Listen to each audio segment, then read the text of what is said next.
Yeah.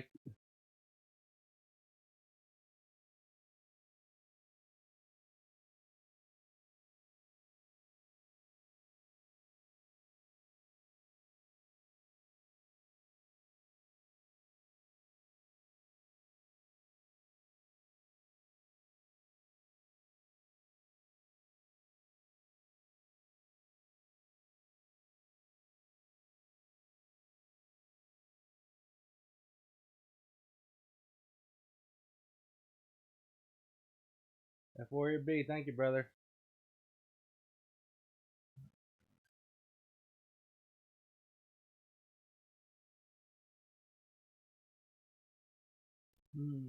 Josh, what's up? Bond experience. Yeah, I'm having a little technical difficulties over here. I'm not sure what happened. Uh,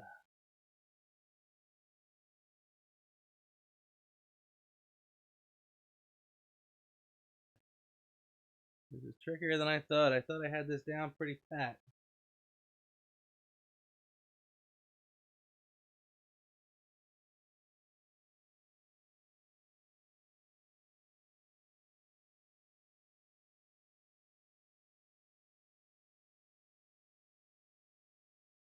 Hmm.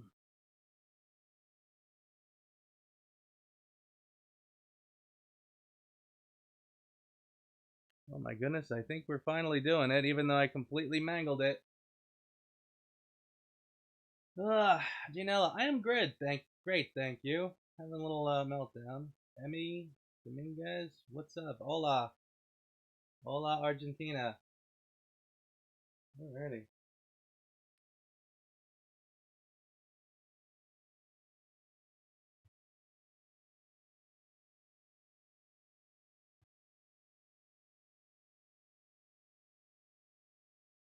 Hey, Bud West 5, what's up? Nice cardigan. Yeah, I'm doing a little representation here.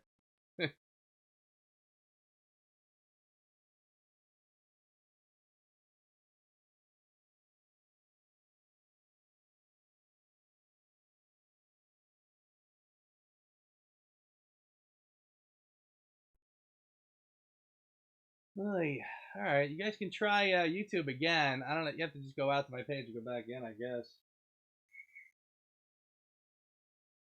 Hi, Gianella. Hi. How are you? Welcome.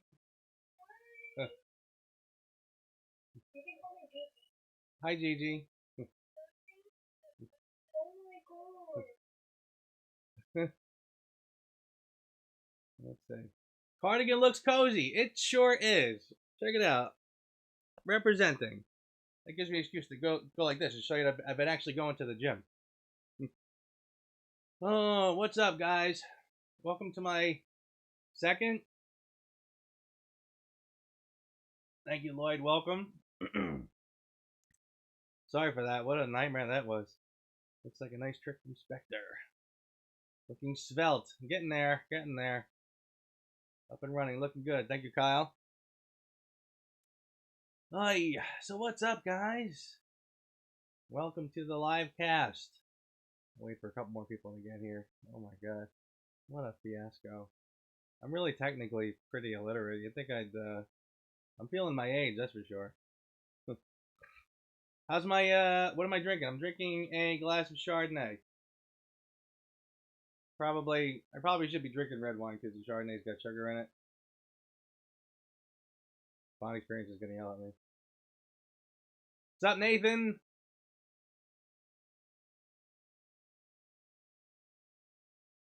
Lloyd, what's up? Cheers, brother. Let's get into Bond 25, Kevin Firth says.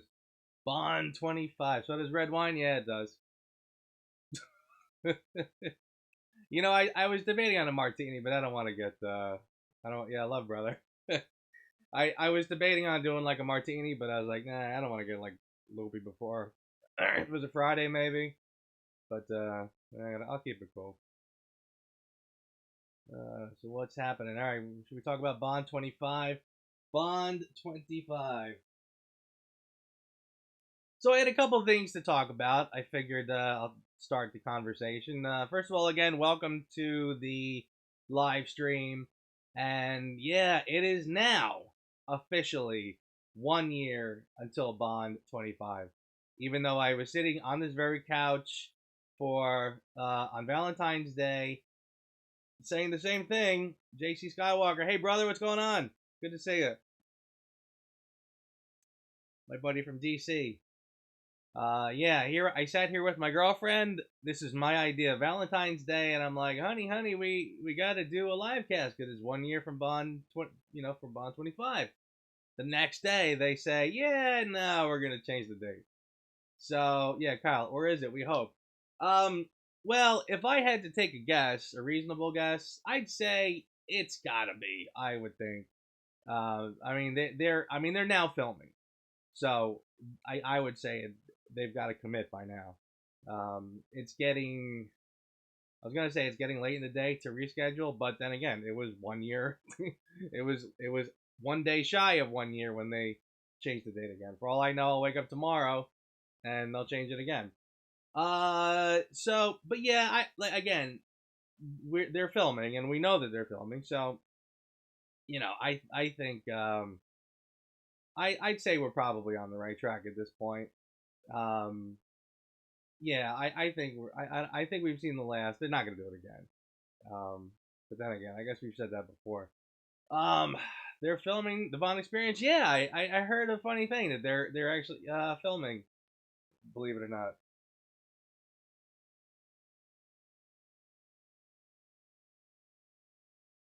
Oh, by the way, here's something I wanna.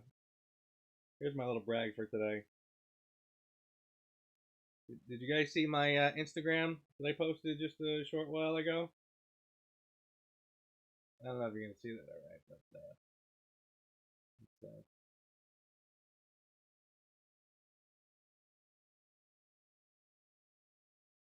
that is from Mr. Lazenby talking about our video, the review of Honor Majesty Secret Service. No, I did not. So I'm kind of tickled about this. Instagram, you're already on Instagram, so you know what this has got to be, all right? Let's see. Oh wow, here we go. Press conference date predictions. I'm hearing later in the month. Later in the month. Yeah, I don't know if it's next week. You never know, but by the end of the month, I think. Do you think they're done with the script yet? I hear that they are. So yeah. Um, you know, Gianella, you're awesome. What a sweetheart. Thank you. Thank you, G. Congratulations again. Your series between you and David has been very fun. Thank you, James Bond Complex. It was very nice. Thank you. It's not over yet, believe it or not. We got more to do in that respect. So I'm kind of excited about that. Apparently odds have been slashed on someone being a new Bond girl. Okay. Um, yeah, so that's kind of my first topic is going to be spoilers. But let's do a couple comments first. Did you hear about Bollinger's champagne news? The Bond experience. No, I did not hear about Bollinger's champagne news. Fill us in. Just hope the writing and the rewriting went well and everyone was on the same page. Same here. Matt Paulson, thank you, brother. Thank you, brother. Congrats, he says. Lazenby endorsed you. Cool. Ollie Perry, yeah, he sure did. It's helpful when you're very friendly with Lazenby's handlers. When you're good friends with the people who take care of his social media, that's a big help. But still. Let's see. Joining a little late, got tied up. Joe Silock, you did not miss anything, my friend. Believe me. Bollinger is releasing a Bond champagne for Bond 25. Awesome. Awesome. Okay. I know they've done things in conjunction with the films before, so pretty awesome. $25? Yeah, maybe not. Probably not. They just released another update. Bond 26 will be released before Bond 25. I believe it. Long time listener, love the show. JRAF 24. Thank you, brother. Appreciate that. So yeah, spoilers. Spoilers. Let's talk about spoilers, cause it's kind of crazy. If you heard my last podcast, the podcast that I did in conjunction with the Casino Royale discussion that Mr. Zaritsky and I did, I woke up that morning and the first scene that they shot was there. Rizico, what's up, brother? Welcome, hey, buddy. Um, so yeah, there was a video literally in my inbox as I woke up. Um, Ollie Perry, it's all good, but I'll tell you what. Here's my disclaimer. I try very hard not to do spoilers. This spoiler alert. Joe ends this live stream with red wine. Um, so yeah, I mean, rumors are gonna go on, but I try very hard to keep my channel free of any spoilers. So when I do podcasts, when I do videos, um, I will discuss rumors, but I'll kind of do them without actually. Um, I'll do them in an abstract sort of way. For example, I'll talk about the video that I saw this week, which I'm sure everybody, if you're here, I'm sure you saw it. So I mean, it's not like I'm really hiding anything from anybody in this crowd. But I try to stay spoiler free, and I kind of hope that more of the Bond outlets will do the same. Um, not watching internet spoiler footage, behind the scenes stuff. Rizico, I'm with you. Yeah, I mean, I will be watching some spoiler stuff. I'll probably be getting all of it. I pretty much told people I know, if you know something, you can tell me. Um, again, I do a podcast, I do videos, so it helps me to be able to do stuff. You know, like I can put together a video about a certain topic if I know it's going to be in the film, so I can get ready for it. Um, but but again, for most people, for you guys, you might not want the spoilers. You might not want to know every inch of the film before it comes out. um, Gianella, do you think Bond 25 is going to be better than Spectre? Um, if I had to take a wild guess, I would say yes. I would say it's probably going to be better than Spectre because Spectre's kind of down here on my list anyway, so it's not going to take a whole lot to get it better. Um, but so I think they're working hard to do something decent. I think Craig wants to go out on a high note, and he wants his 10 year not to be mediocre. I mean, he started high, went low, went back up a bit again, went low. So I think he would like his, the final product of his years as James Bond to be a little not just average. So Maria Kelly, where can you buy the book? Are you talking about this book by any chance? Being James Bond Volume 1, available on Amazon.com. Also available on Lulu.com, which is LULU.com. Do a search for Being James Bond. I believe there's a 20% discount going on right now on Lulu. So go there. That's the best place to get it. I'm just going to put that right there where people can see it. Actually, here's Instagram. Here you go. You can see it too.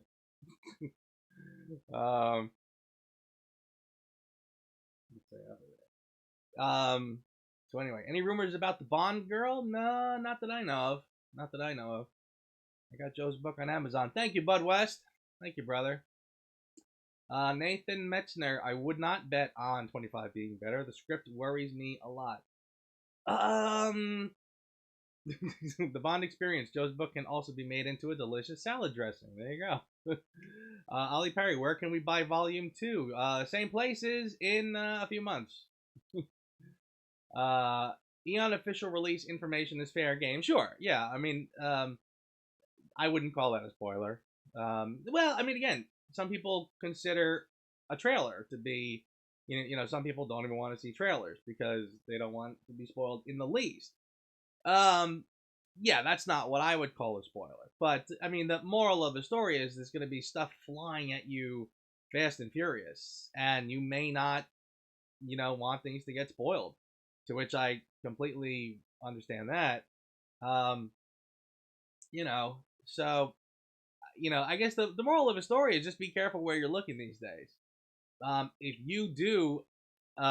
you have a channel that you do, if you put out content, I would just be wary on how you dole it out. I thought when the video came out, I thought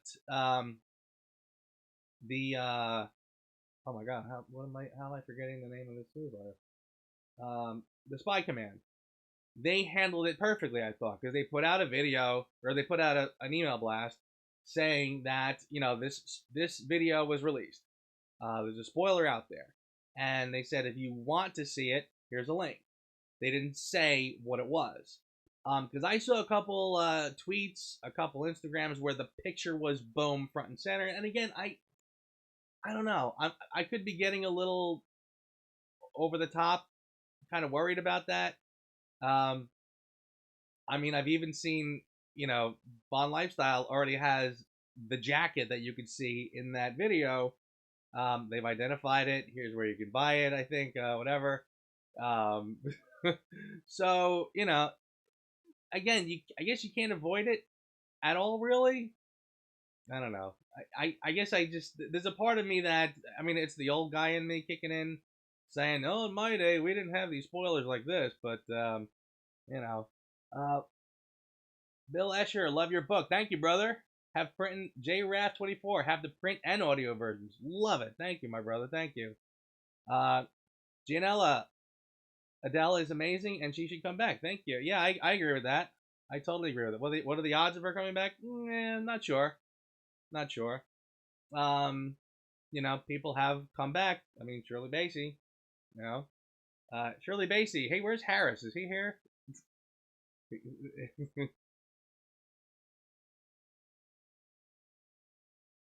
Matt Polson. The only spoilers that matter are the plot points. Well, again, there's a range of what spoilers are. Like I said, some people don't even want to see trailers. You know,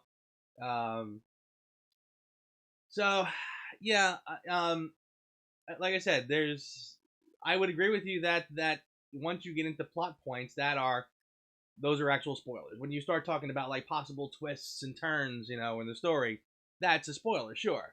But again, there are other spoilers. I kind of felt like just this video was a spoiler. In fact, it's even more spoiler than, like, let's say the trailer comes out, and let's say the trailer is focused solely on that scene. So the first thing you see is the scene that they shot.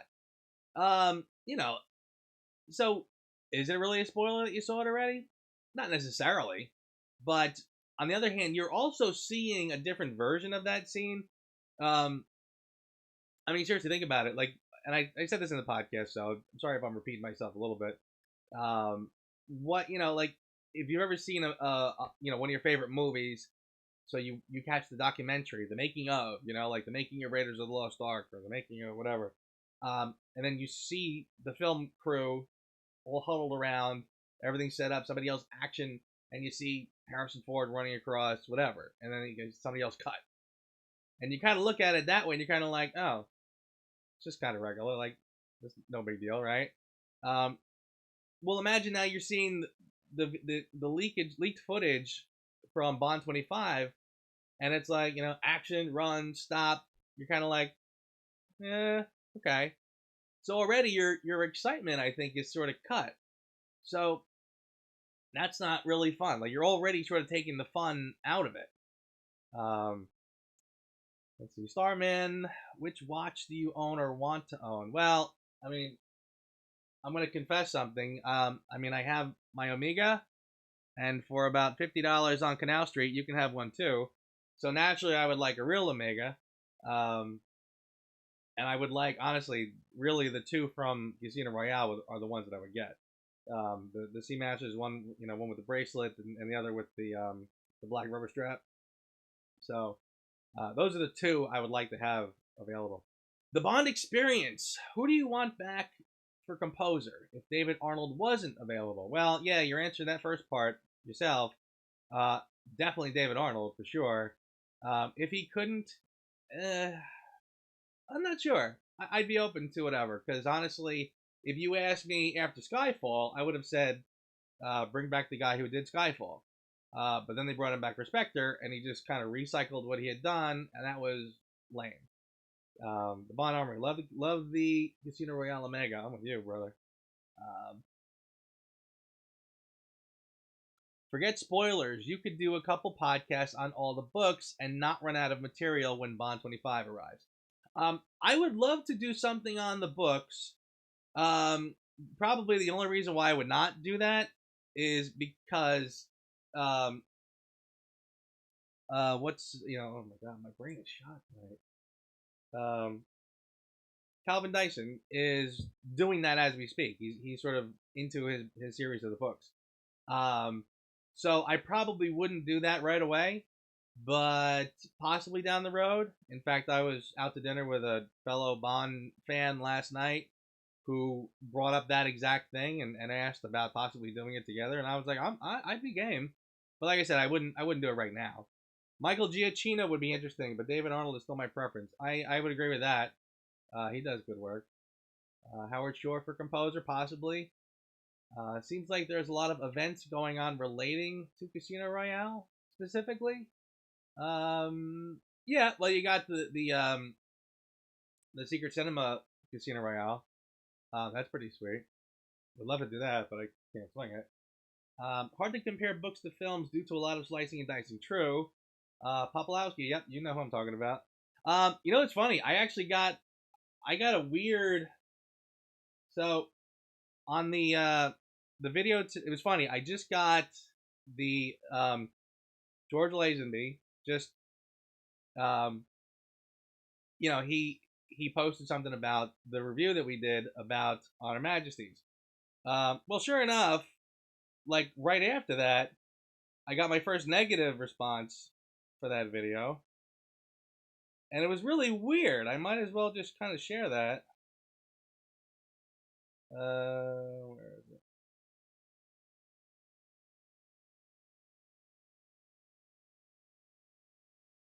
I have to pull this up because it's too good.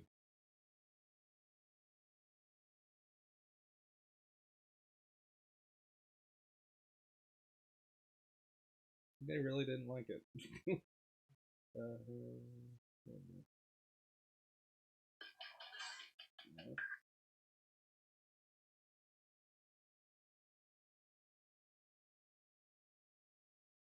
I can't find it. I don't know. Well, basically, some guy didn't like it. Oh, here we go. It never ceases to amaze me that people who profess to be Bond experts and consider their opinions on the subject to be worthy of broadcast demonstrate such an obvious lack of familiarity with Fleming's original work. You cannot fully appreciate the cinematic interpretation of the character without first being versed in his origins. Otherwise, you are only getting half the story. In the beginning, was the word, guys. Bond started with Fleming, and everything else just follows as replication, and in my humble opinion, on a law of diminishing returns. Wow, that was a whole mouthful, and I kind of didn't really understand that. I didn't get that because I did reference the book. I said that I thought that the film improved on the book. Uh, I read that book several times actually, so I didn't really understand what that was. Was there something about the review that didn't mesh with the book? I don't know. I didn't. Well, whatever. Anyway, who cares? Miss West Seattle, what's up? How you doing? Nice to see you. Welcome back. Thank you. Thank you for putting up with my video the other night and coming back. Subject to punishment even more. Do something on Niven's Casino Royale. That's interesting. We did something a while back on. Well, we did Never Say Never Again, Scott and I. Um, I've always been very skeptical about doing that Casino Royale because it's just such a mess, and I kind of feel like, what am I going to say about that film?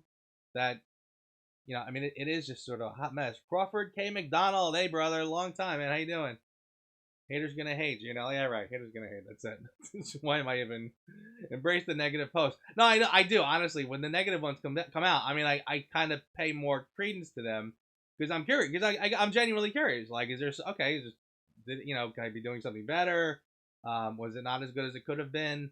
Again, I thought it was good, and I didn't understand. But I mean, that one's caught me by surprise because somebody put a lot of effort into making that claim, into that response, and I just thought, wow, this guy's really serious. And I honestly, he was off on a tear, and I'm like, did he even see the review? Because I did reference the book, and gave it credit.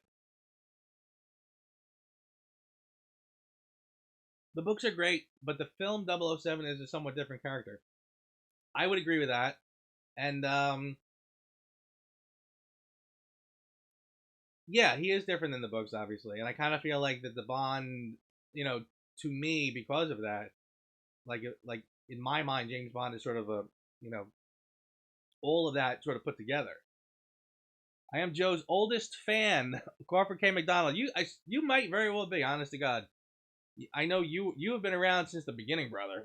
Since the being James Bond message board. Back in the day, man, you were one of the first.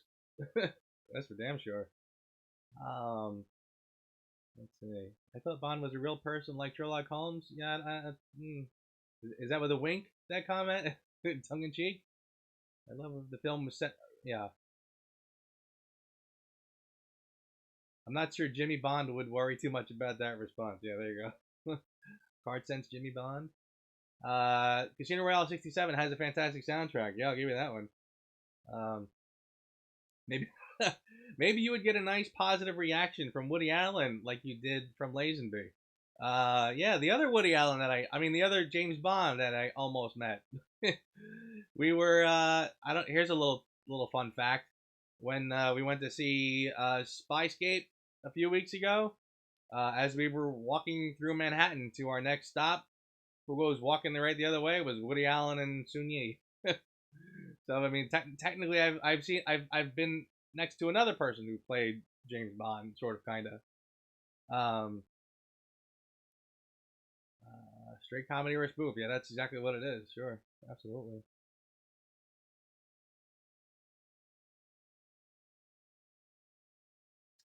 The James Bond Complex. We just did 2 episodes on Casino Royale 67. I don't know how we managed, although one was an April Fool's joke.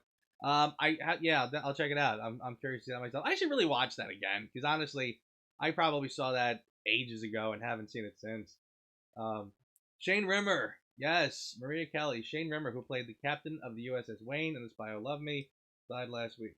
He was also in You Only Live Twice. He was actually in more.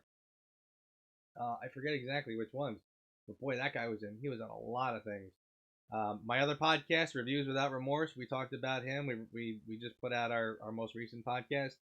We talked about him a lot because he really has a body of work. You know, a lot of movies that people like us would know, like Superman's and Batman's and Star Wars, all kinds of things. What aspects of Casino Royale would you like to see in Bond 25? That is another interesting question. All of them. um, all of them. Uh, again, Casino Royale just sort of hit every note correctly. So, Gianella, New York is my home. Oh, no kidding. We're neighbors. I'm in New Jersey. Yeah, and Crawford, all of them. I agree. Um, yeah, pretty much every aspect of Casino Royale I would love to see replicated in some way. Not repeated, not duplicated, but the theme sort of replicated. One of the things I heard recently that I like, and maybe am I going back on what I said about spoilers already? I heard that it's extremely likely that James Bond will be returning to Jamaica in this film, which I like very much because again, I love when Bond goes back to locations that he's been prior. Um, Bond going back to the Bahamas in Casino Royale comes to mind. So I like the idea of him kind of retreading familiar ground. Um, so yeah, I hope that that's true about Jamaica. I think it is. Nobody in my house loves the book more than me. Cinematic Bond and literary Bond can and does coexist. I agree that the fans are really missing out if they haven't read the books, but I hope I'm not being a snob about it. That is a very fair thing. I would agree that if you're a fan, you should absolutely positively read the books. Go pro. Go pro as far as becoming a Bond fanatic. Crawford K. McDonald, I want to see Bond in New York City. Me too. I've said that many times. In fact, I would have loved, um, if you saw us talk about Casino Royale, I would have loved it if they had gone back to New York and redone the Live and Let Die story a little more accurately. Because a post 9/11, again, Casino Royale, one of the brilliant things that they did was they took a story that existed in the Cold War, and they now related it to the war on terrorism. So they talked about how he was financing terror, and they talked about how somebody had rigged the stocks after 9/11. So I thought going to New York in a still kind of recent, not still a post 9/11 New York. There was no Freedom Tower. There was nothing down in Lower Manhattan. So I kind of thought that would have been a nice way to, again, tie in Bond with real world espionage, the way they kind of did in Casino. So yeah, that would have been a nice opportunity. But I still would like to see Joseph R. Nice to see you too, brother. Welcome. So yeah, I would still like to see. I mean, because New York is a great place. I mean, I'm a little biased because it's New York is my neighbor. I'm here in New Jersey. I was actually born in New York City. I was born in Brooklyn. My family grew up in Brooklyn, so I would really love to see Bond in some great places. If you've seen the Bond Experiences video, by the way, on a Bond inspired designed bar called Dear Irving. Places like that, would be a great hangout for James Bond. I'm in Jamaica in July. Cool. I have to say that I love your idea of a post Casino Royale. Thank you, brother. Yeah, I think that'd be pretty sweet. What else? If Craig's era is a reboot, what would you like them to include from the other movies? Yeah, Bond Armory. Again, they called it a reboot, but not so much because they still just kind of, they rebooted and did Casino Royale, and then they just sort of went and did their own thing anyway that had nothing to do with the Fleming stories. So that was it's we have had echoes of previous films, most notably in Quantum. In Quantum, I don't really remember Quantum as being like a nod to other films necessarily.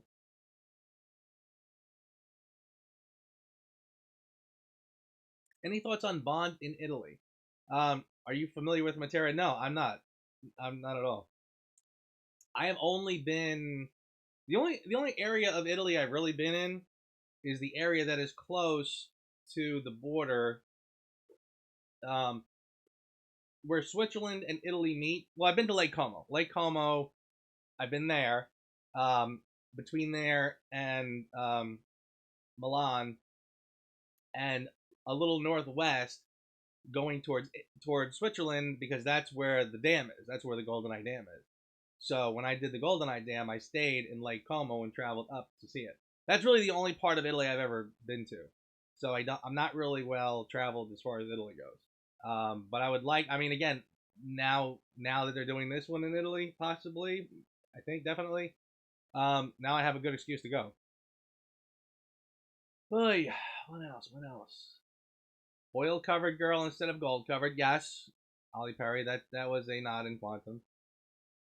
I like Quantum, but it doesn't get much love. Again, I get really, I'm a stickler when it comes to good story, and I kind of feel like Quantum doesn't have good story. It almost has. I would almost go as far as to say it doesn't have any kind of a story. Rizico, did you just talk about your shout out from George Lazenby? Hell yeah! You better believe it, brother. Also, the agent pushing the other agent, also pushing the agent off the building was similar to the Spy Love Me. True. Yeah, that is very true. But what was I gonna say? Yeah, Quantum. I'll never really be a big fan of Quantum because again, I really can't stand that connect the dots storytelling. Go here. I found a clue. Takes me here. I find a clue. Takes me there. Find a clue. Go here. It's like that's not a story. That's just getting from one scene to the next. It's a series of scenes, a series of events. I want a story. Like I want to know kind of in the beginning what the obstacle is, what the challenge is, what we're up against, how we're going to overcome it, how we're going to become different people by the end. Not that every film has to end up, not everyone has to have a character arc. Bond does not have to learn valuable lessons in every film. But again, I like a story that has, a little more than just, again, linking one scene to the next. I love the Quantum car chase. It's my second favorite. It's my second favorite Craig. BTS next to Casino's Parkour. Yeah, again, car chase, but of course it gets ruined in the editing room, but still. Quantum feels like a week in the life of Bond, not necessarily a long story. Yeah, that's it, too. It kind of feels like an asterisk in the column of Casino. Quantum sort of ends up being like an afterthought. So it's not an. I mean, Casino to me had an epic feel to it. I loved that it took place over the course of, like, I mean, there's movies where they'll call it like 48 hours. It all happens in the matter of 2 days. Not a fan of that. I like films that take place over time. Casino, I mean, again, Bond, basically it's all scarred up, and before the movie's out, it's healed because the time has gone on. So that's much prefer that than the little quickie day and a half kind of stories. I would also like to see Bond with a tuxedo using the silenced PPK because it is always used in the posters. Someday I would like to see it in the movie. Yeah, he had a silencer in Casino. I'd love to see a Bond villain who is just insane and wants to blow up the moon. I'm for that. And Casino Royale was going to happen, but the guy with the sword threw his gun. The guy with the sword threw his gun. Are you talking about Raiders of the Lost Ark? The guy with the sword?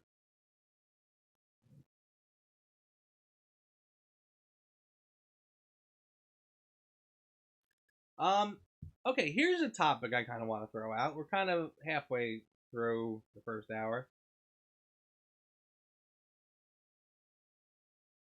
The car chase inspector was as bad as the chase in The Last Jedi. I'm with you on both, brother. So here's a question. I was listening to James Bond radio recently, which I absolutely adore. Great show, love the guys. Very thought provoking, and they willing to put time in. I mean that's I could put them on in the morning and listen to them for a while. Um, Here's a thought. One of the guys, in defense of, well, actually, let me back it up a little more. With the continuing, with Bond 25 taking longer and longer to come out, we're going on a 5-year gap, and I've been vocal on that in many ways. It's a 5-year gap. We've had not one but two changes in release date. It's been delayed, and by the time the second one came along, I think most hardcore Bond fans finally said, "What the hell? What's this all about? Why? Like, enough is enough. Why is it such a struggle to get a Bond film?" The guys from JBR, talked about this, I think, and one of them said, "Well, look, Eon does not owe us a Bond film." Now, yeah, okay. I kind of, that kind of made my brain kind of think a little bit. And my feeling was, and again, it's interesting because again, and this is said with love, and I mean seriously. I totally respect what he's saying there. He's correct. He's absolutely correct. I mean, they don't necessarily owe us anything, frankly. But on the other hand, my feeling was, okay, but I could also say, well, my favorite restaurant doesn't owe me good service. Chris said it. My favorite clothing manufacturer, well, they don't owe me quality work. Even my friends, my friends and my family, well, they don't owe me kindness and love and support. Well, yeah, they don't owe us anything. That is technically and factually accurate, but that's not how I would frame that. And again, I am not in any way, shape, or form challenging Chris on that comment because again, I know where he's coming from. Because again, part of, as Bond fanatics that we are, I mean, we absolutely love the franchise, and part of that franchise is the people at Eon who have been doing this for many decades. So it is totally within reason to say, look, they've been doing this for forever. They picked up the mantle after Covered Broccoli passed, and they have done the absolute best that they can to put out quality products. Um, they have a right to get tired. They have a right to just need a breather for a while. They're not kids anymore. So yeah, I listen. I get that, and I'm certainly not, like I said, I'm not firing any shots across the bow at anybody, because that's a very reasonable take. But again, I do want to sort of make the argument that you know yeah, we're kind of getting a little upset. Yeah, we're kind of getting a little worked up over the delays and stuff. But but that's also not a bad thing either. If we didn't get upset, well, you know, what would the message there be? You know, it's kind of like when if you have a date and your significant other, you have to break the date, right? Something came up, I can't make it this week. Well, again, you're saying to yourself, boy, I hope they don't take it too hard. But then again, you don't want them to not take it too hard either. Like if I call my girlfriend and be like, oh honey, remember I promised you we're gonna go out Friday? Yeah, something came up, but I can't make it. I mean, again, I'm in my mind, I'm saying I hope she doesn't get upset. But if she's a little too good with it, she says, fine, I don't care. Well, that's not good either. And then suddenly the red flag goes up. So basically, my question is like, is it okay to get upset? I say yeah. I say let's get upset. I mean, not overly. Not saying I'm going to show up at Neon's front door with torches and pitchforks. But yeah, I mean, come on. But we want our, remember, I want my MTV. I want my James Bond.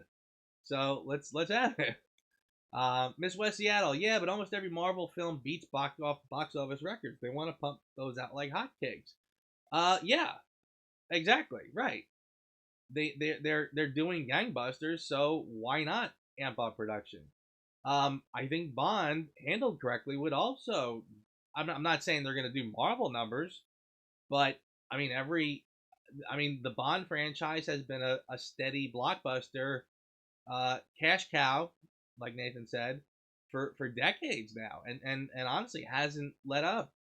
So why not keep them out? Why not keep the momentum going? Um, do you think Jamie Randall World? Do you think the relationship with Aston Martin has anything to do with the delay in the new James Bond movies? I'm sure they are one of the film's biggest and most important sponsors.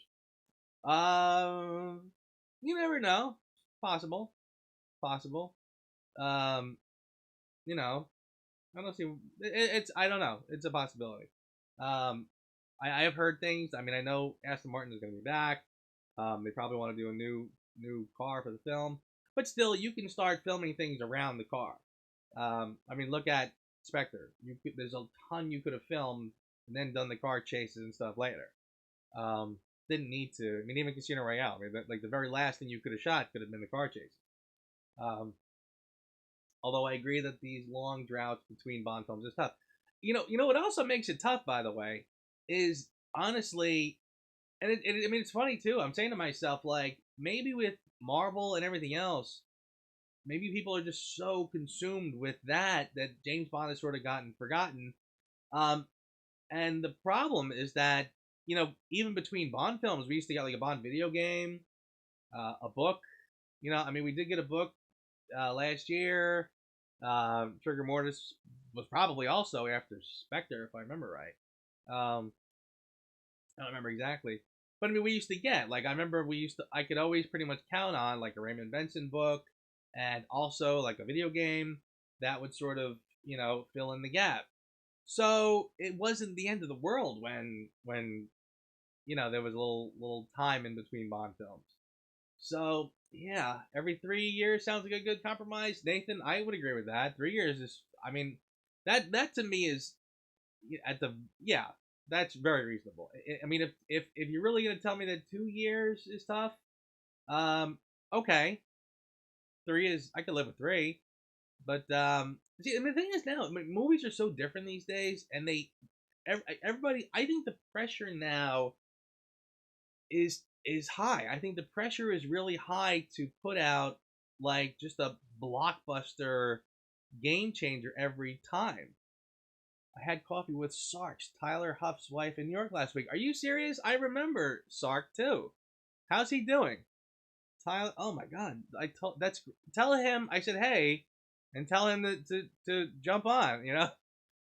He's been around for ages too. That's awesome.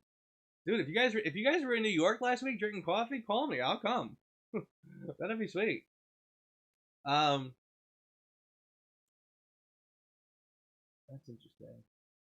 Joe Silak, I'll also add that Eon has an actor in the role who isn't getting younger, and the films are more and more demanding, so time is valuable. Yes. I mean, seriously. I mean, Daniel Craig. I mean, again, why would you want to? I mean, he's surpassed. Look at Roger Moore in Live and Let Die. Look at Roger Moore in A View to a Kill. Daniel Craig has outdone him time-wise. So that's the gap. So why would you want to delay your films that long out? So like you said, so he gets too old. I mean, I kind of feel like 50 now is like 40, 20 years ago. I mean, look at Tom Cruise. I mean, again, Tom Cruise made a deal with Satan, I think, to but you know, I mean, I think you can do things a lot older. I mean, look at Sylvester Stallone. I mean, he did Rocky Balboa, and he was probably like 70. God bless that guy. So they probably shouldn't put out a release date until they're certain. Yeah, well, didn't they hire a guy to help license more products? Maybe, I don't know. All right, cool. Your wife lives on the Upper West Side, Crawford. All right, cool. Yeah, dude. I mean, seriously, next time you're up, and yeah, Sark he's in China. He lives in China. Wow, good for him. That's interesting. Yeah, seriously. I mean, if he's ever around, if you're around, let's do it. Um, with a 5-year break, they should have changed actors. In my humble opinion, that would help spark interest. I think yeah, like just like the gap from between License to Kill and Goldeneye. I think by the time that 5 years was done, Timothy was like, oh, I'm done. You gotta do what you want. Seems to me it's pretty tough to write a decent Bond screenplay in this age that doesn't involve Q hacking his way into someone's mainframe or constantly having to justify the existence of the double O's. Time for a period reboot of the 60s? Question mark. That is another very interesting point. Maybe.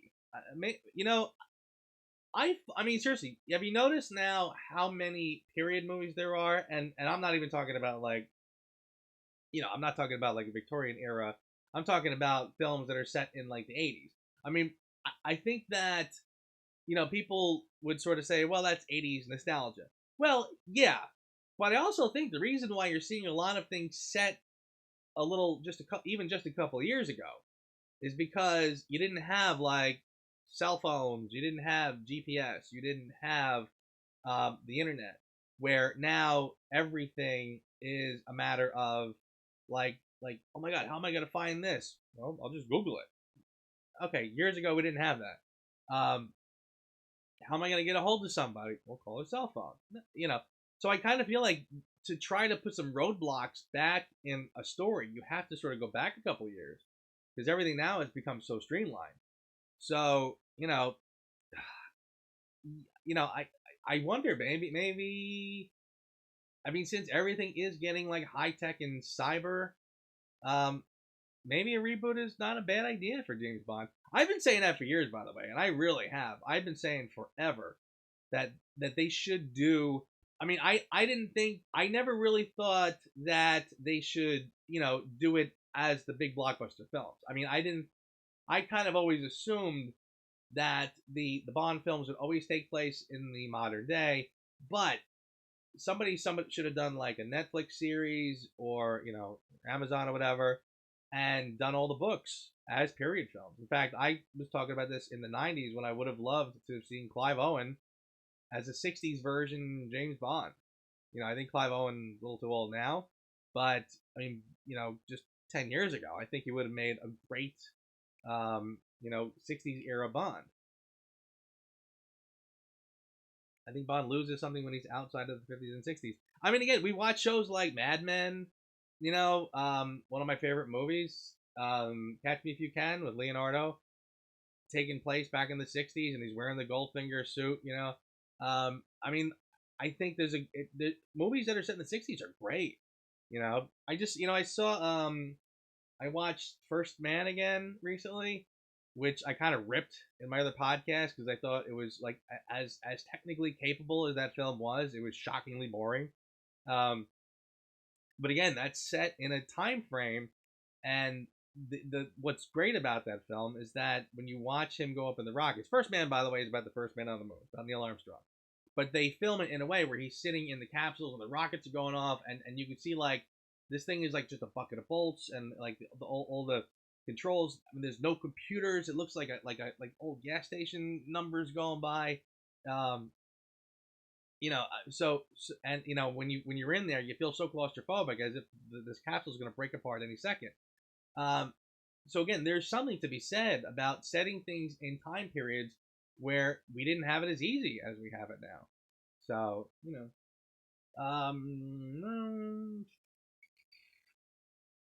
I agree that a movie like the Spy Who Loved Me book is completely impossible in the cell phone age. Yeah, yeah, very true. I mean, you could do right workarounds. You could, oh, I lost my cell phone. Oh, I lost. I mean, which they do all the time. Like, how many horror movies? I can't get a signal. Just here's a question which the Bond film the majority of fans dislike. My Instagram ended. Which Bond film the majority of the fans dislike, and some of the criticism is valid that you still enjoy? I would probably say A View to a Kill. I have a really weird.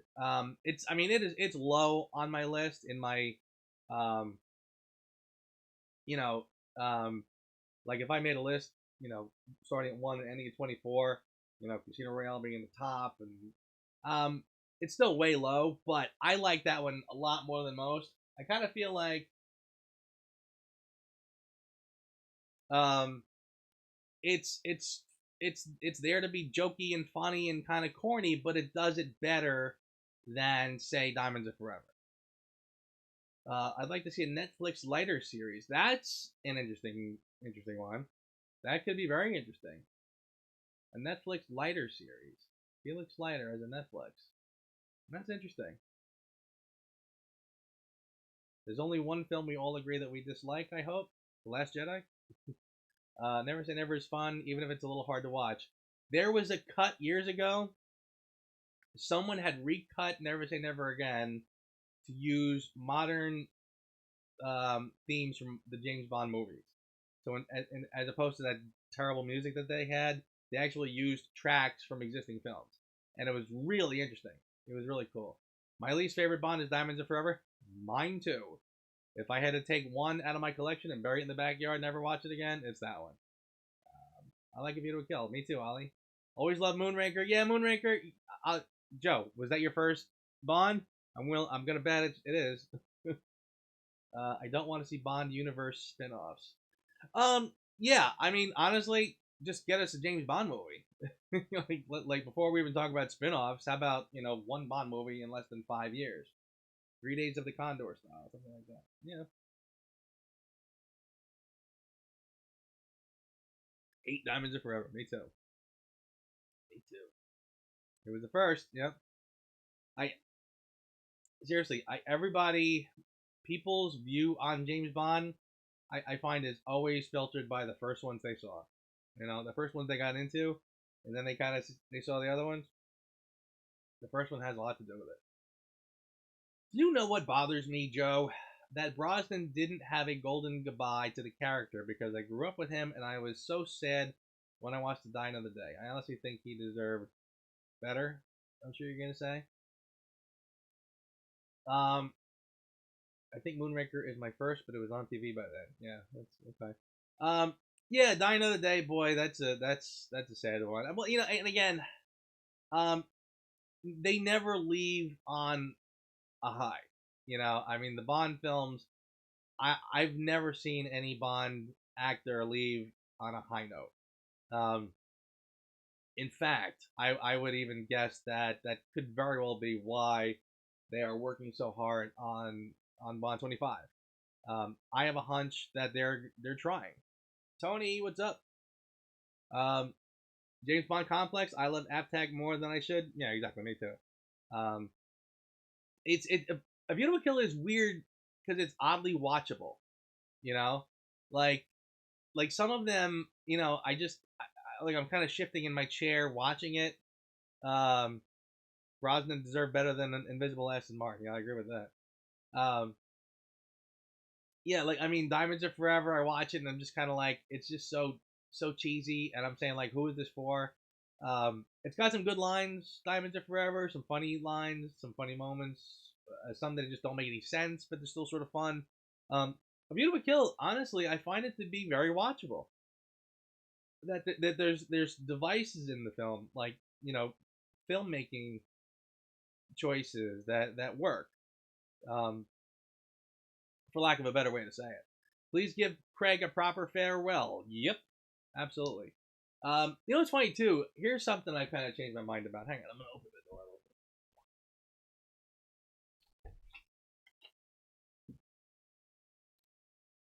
I need some air. So here's something I've kind of changed my tune on a little bit. Um, you know, I've been sort of begging. New series of podcasts is the last James Bond movie an actor does his worst. Fedora Chronicles? That is a great question. And not to spoil any surprises, but Mr. Zaritsky and I have also thought the same thing. And we're going to discuss. What was I saying? Did we kill the last movie? Oh yeah, no, okay. So, for a long time, there was the talk back and forth about how Bond 25 should be a standalone film. Stop with the Spectre, stop with this and that, and just do a standalone film. And then when Fukunaga came on, and I heard that love the Avtac score. Me too. The score of Beautiful Kill is great, really good. Terry Fukunaga came on and said he wanted to finish the story arc that Craig started, and I kind of went, okay. But I think I've kind of turned around on that because people have sort of made the argument that, well, we came this far. Why not do something to kind of, especially if this is Craig's last, why give him like just a standalone, nothing when all of these other films have been connected for better or for worse. So you might as well just do something that can hopefully properly tie it together. And I'm sort of on board with that now. I kind of agree that that's not a bad idea. Not thrilled about Madeline's return, but I trust Fukunaga. Yeah, that's an interesting conundrum, isn't it? And again, not to get into spoilers ish, but I'm gonna speculate a little bit. I when I first heard Madeline was definitely coming back, I was like, okay. So I had the we're gonna do Honor Majesties and Blofeld's gonna escape and he's gonna kill Madeline Swan and Bond's gonna go after revenge. I was lukewarm on the whole idea. But here's an interesting thing that I hadn't even thought about yet was that, well, that means that we're still waiting for, because I don't think she'll be the Bond girl again, and I don't think they're gonna break tradition so much that they don't even have an official Bond girl. Like, I mean, like I started to imagine the poster. Like, what's the Bond 25 poster gonna look like? And I actually thought of Casino Royale, and I thought, you know what? Like I had a vision of, maybe the poster is something like, well, Bond kind of standing there looking whatever, and then sort of off to the sides would be the two Bond women. One is Madeline Swan, and the other is the new Bond girl. Because it almost sort of hit me late in the game, like, geez, I haven't even thought about the new Bond girl. So they're probably, again, they're not going to make her the primary Bond girl again. I think that would be too different. That would be too weird. So we'll see.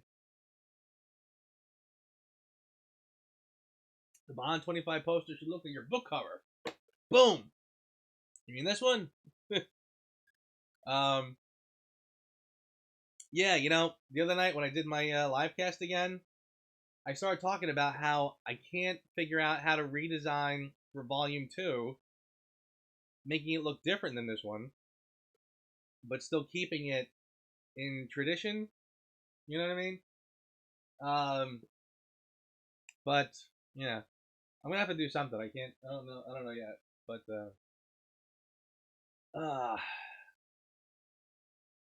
maybe Oberhauser is not the real Blofeld. That's an interesting. I thought of that too. But again, they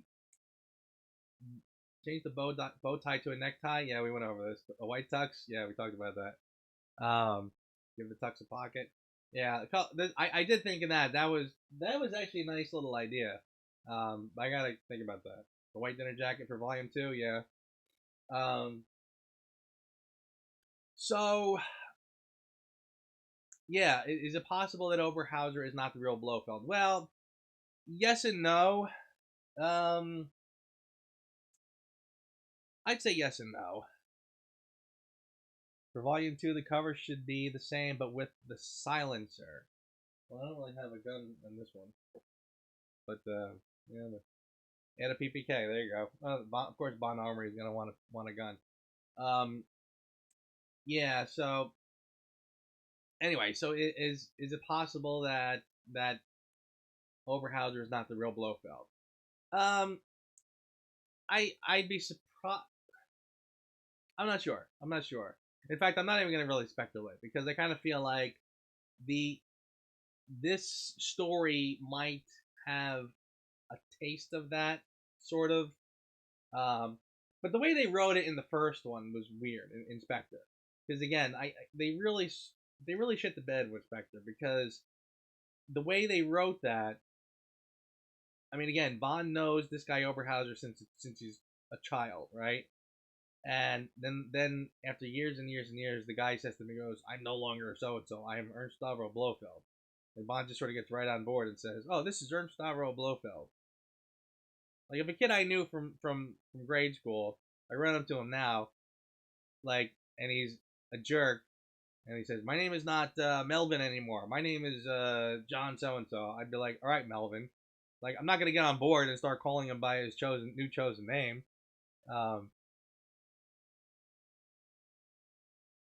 Oberhauser, not the real Blofeld, and I am Negan scenario, just like The Walking Dead. Maybe, interesting. I have a great idea for your book cover.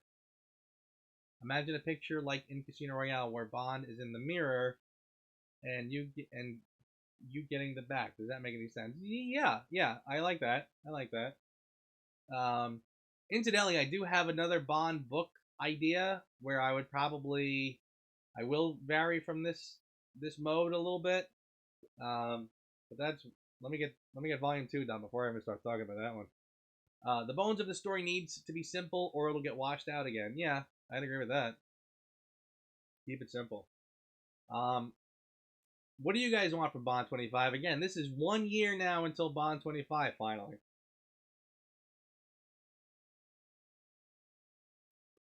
How about this? Since I've got 10 people on Instagram, 22 on YouTube, what do you guys want to see from Being James Bond? What do you want to see podcasts about? What do you want to see videos about? Answer that while I grab my bottle.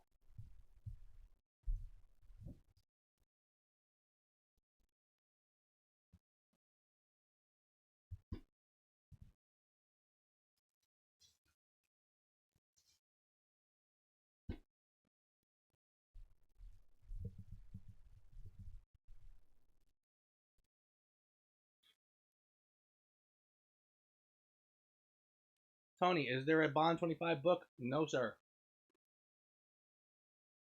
They ran out of books a while ago. This is my chewing.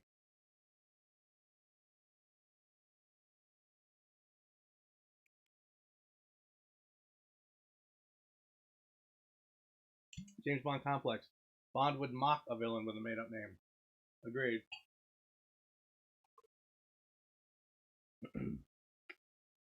Incidentally, here's my new favorite wine. Bread and butter. I don't know if you can see that. My new favorite go-to for Chardonnay. Oh wow, that light's bright.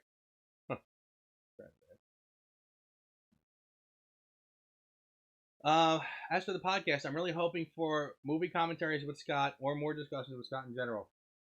Scott and I just last night did a dry run. Scott is getting his video set up, so hopefully now you can actually see him along with hearing him. Bond in all black tactical. I like that. Yeah. A better score than Spectres. Yep. Do audio commentary on the movies. I've heard of that. You tell us when to hit play so our copy is synced with yours. I thought of that. It's not out of the realm of possibility. I have to look into that. What would I like to see? Make a video on how to play Baccarat. Okay. That's not a bad idea too. I want to hear some more about how to be James Bond. More locations, more card games, different skills, maybe cigars. Who is this Scott? Ollie Perry. Oh, my friend, you have to go back to the old podcast. My podcast is going on, dude, that's 13 years old now. Scott has been around since the beginning. He is a very good friend of mine. He is a cinephile. He is an absolute genius when it comes to film. He and I did reviews of the early films way back when. And it's been so long, it's time to go back and do it again. So Scott and I are gonna oh my god, I'll tell you about the workout routine. Am I on Stitcher? Yes, I should absolutely be on Stitcher. P90X, yep. So anyway, Scott and I did reviews of all the films. We're gonna go back and we actually would have been doing it already, but I planned it out so that every 2 weeks leading right up to Bond 25, we're going to do a movie review. So we're going to do literally all 24. So it's going to be like basically we'll be reviewing Spectre 2 weeks before the release of Bond 25. So it's going to be all 24 films leading right up. So it's going to be pretty sweet. Yeah, get back to being James Bond should be like your first podcast. How to surf, how to hunt or paintball, etc. Yeah, definitely more stuff like that. I have totally gotten sidetracked into. I mean, we always did movie reviews of the Bond films. I did, like Bond music, that sort of stuff. But yeah, I've definitely gotten much more into just movie stuff than actual being Bond stuff. So we need to really kind of get back into that stuff. Maybe you could go to an Aston Martin agency and do a review. Ask for permission to drive the cars. Yeah, I could definitely see that in the near future. John Simmons, I'm reviewing all 27, including non-Eons. John Simmons, what's your where can I see that? Feel free to plug your if you got a podcast or just a website, let me know.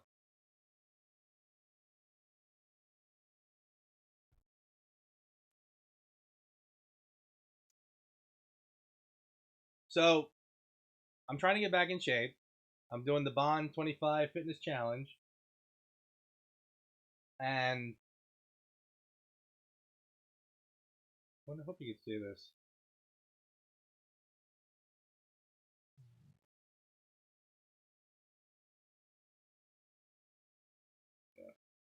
Yeah. You guys remember Tybo? There was like an old fitness video. It was really good. It was like a kickboxing video. I I downloaded an old version of it, which I used to do religiously. Loved it. And I re-edited it with Bond music. So it's pretty fun now. Remake some old podcasts but add video. I've actually done that, Matt. Um, what is M's real name was one. Some of the old music ones. I actually have one coming out probably next week. It is Skyfall Revisited. Scott and I did like an hour-long discussion of Skyfall. We kind of went back and rediscussed it. I put that to a video, and that'll be out very soon. I would like to hear your discussion of Bond scores. Maybe choosing your favorite tracks and talking about them. That's an interesting one because we did do. We've done the Bond theme songs. We haven't really done the scores exactly, so that'd be kind of interesting. What about interviewing an actor from the old movies? That's a possibility. I kind of feel like James Bond Radio are sort of doing that already. So maybe not for me. But again, like I said, I'm already kind of doing like tons of stuff about movies, so I wouldn't mind changing it up a little bit. Um, Tony, where is this fitness challenge posted? Well, it's not an actual video, but you could check out the Bond Experience. He has been doing videos about fitness, diet, and he's the one who kind of coined the phrase, the Bond 25 Fitness Challenge. So yeah, check out the Bond Experience. He's been doing good stuff on that. What about social situations? What would Bond do or say in certain social situations? That's a very interesting one. I could definitely see us doing something like that in the future. So, use your connections to learn and experience some cool stuff. Bring us along. You got it. Somebody I saw it go by, but I saw skydiving, or maybe that was over here. Oh, here we go. Would you be open to being James Bond fan submissions? Big time. Where we could be in the field correspondence. Yes, I mean I have people check out some of the old stuff on the podcast. I've had people submit stuff. Sure. Um, good stuff. Skydiving, I can definitely see that coming this summer. Um, I would definitely like to do that one because it's fun.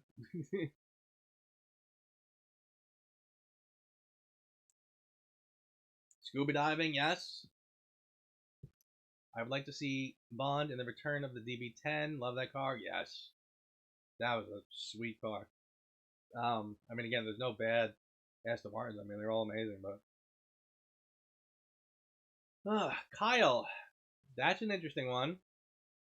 That's an interesting one. Let's see. Have you already covered the watches of Bond? No, I have not, and that's probably that's probably a good David Zaritsky. You should do the watches of Bond. Let's see what he says. uh, yeah. So yeah, I mean, I'll tell you what I've got coming up this summer, as far as podcasts go. And again, I got to get cracking like now. Um, I would like to do golf. I would like to do skydiving. Um, I'm definitely gonna do cocktails, which I feel like I've sort of done in one way or another frequently. Um, I did a I did a video way back in the day, the cocktails of James Bond, and everyone loved it. It was a great video. It's probably one of the few videos I had done back then. Dressing like Bond. What's up, partner? How you doing? Um, will these all be videos and podcasts or just podcasts? No, they'll definitely be. Being James Bond is kind of having an identity crisis. Well, I shouldn't say that, but basically, um, you know, it was just a podcast and a podcast and a book, and now I've gotten into doing videos. So it's kind of just sort of whatever at this point. Anytime I do a video that can be translated to a podcast, I also do the podcast version. Um, so yeah, I mean, basically, the only time I would not is if it just does not translate. I did something recently on how to do podcasts, which ironically you'd think would be ideal for a podcast, but it wasn't. Because I basically did a video on how everything is done. It didn't work just audio. You had to sort of see me working. Um, but anyway, but any other time I can do you know, as long as the video translates into a podcast, it's gonna happen. Dressing like Bond, what's up, brother? Where are you at these days? You home? I liked your how to podcast video. You said take a video and export the audio. Yeah, keep up the videos. Yeah, and also, by the way, I have to do a follow up to that on how to do videos, how to video and how to edit video. And I'm also gonna do one on some basic special effects for videos for people who want to get into it. So I will definitely be doing that soon. Incidentally, here's a little side note on where I am in my life these days. By the way, I'm not doing my regular. I got laid off from my job, which I'm honestly pretty damn thrilled with. Still in North Carolina till Tuesday, but I'm headed up your way before my trip. Cool. All right, cool. How's the chapter? Did you read it? Dressing like Bond? Is it good? Is it terrible? So yeah, so basically I got laid off from my job recently. And honestly, I was pretty thrilled. And I'm not just saying that. That's like I don't mean that to sound passive aggressive. Honestly, I had a feeling it was coming because the company was not doing very well, and they're not doing very well. And I was like, oh my god, please, because because I could be collecting unemployment and doing my own work at the same time. I've since then gotten several freelance opportunities, so so I'm keeping very busy doing that. And it's a good opportunity, frankly, because I can catch up on some bills now. But but again, I need to make time to keep working on volume 2. I got a couple chapters completely finished, so I'm on a roll and I'm excited to get it finished.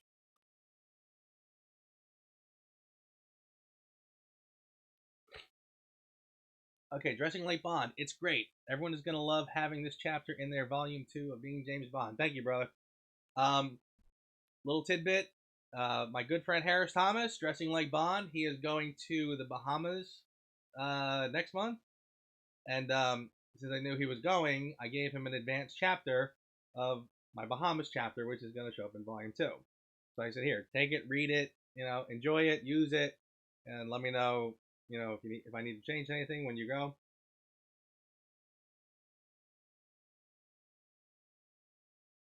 Maybe it would be cool that you can get a cloth of the Navy suit in GoldenEye and get a tailor to make it for you. Isn't that expensive? Yeah, possibly. Which suit? The one when he's in M's office? That's a great suit, by the way. No, you're talking about a Navy suit. Oh, probably when he's in Russia. Marcos, what's up, brother? How you doing? Thank you for the stuff that we were discussing, by the way. Cheers on your next chapter of life. Change can be a good thing. You bet, brother. Yeah, that's it really is. Honestly, change is a great thing, and it really does jostle you into changing your thinking. And again, I like I said, I couldn't wait for it to happen, and I'm excited to be the new Alan Hilburn. What's up, Alan Hilburn, who will be representing being James Bond in Las Vegas actually soon, right? Not even next month. It's at the end of this month.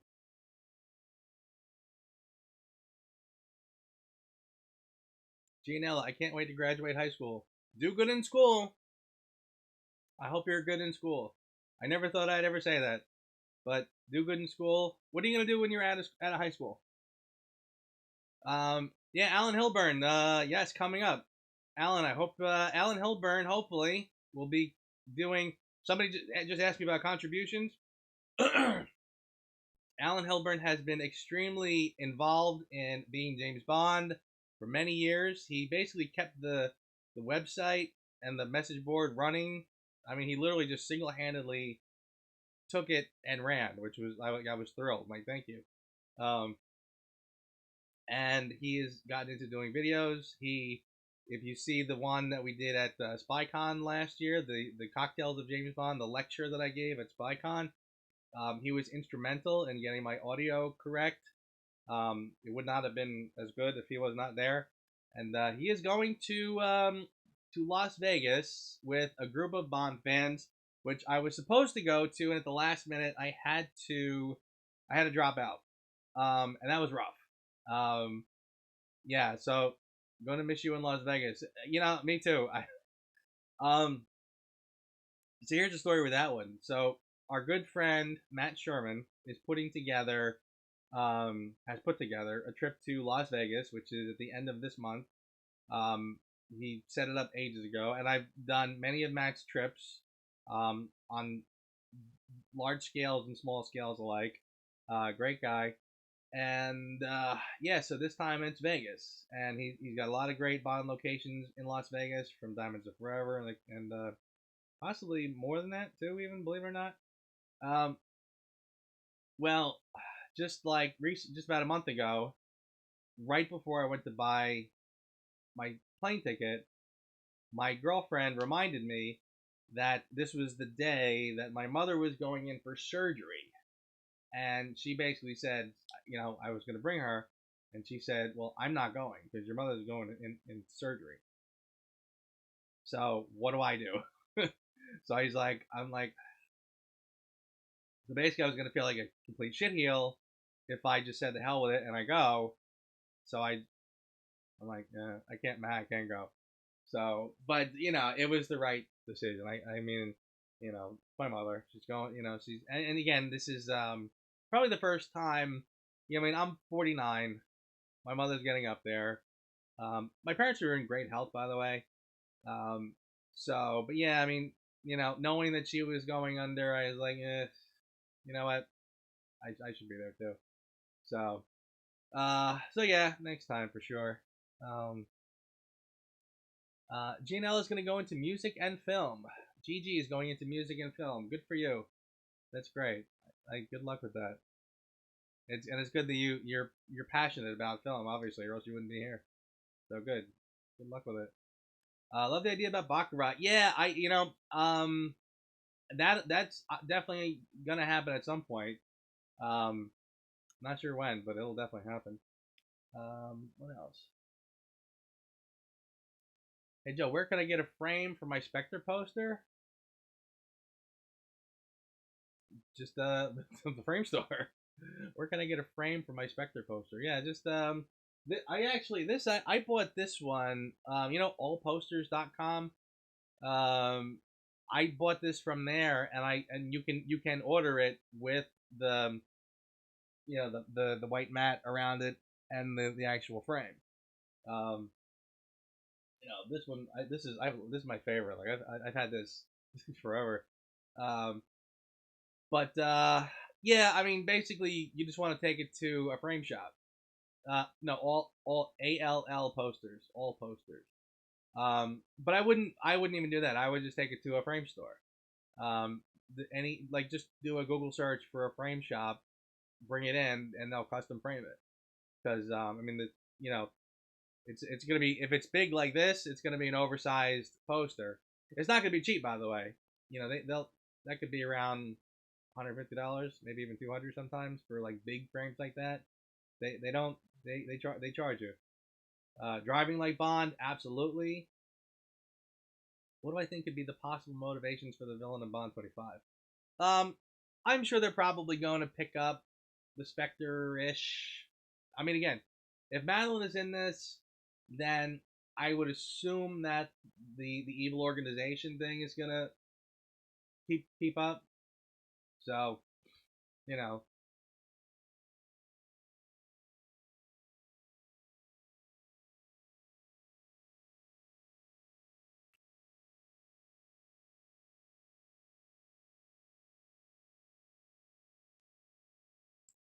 what else? What else? Um,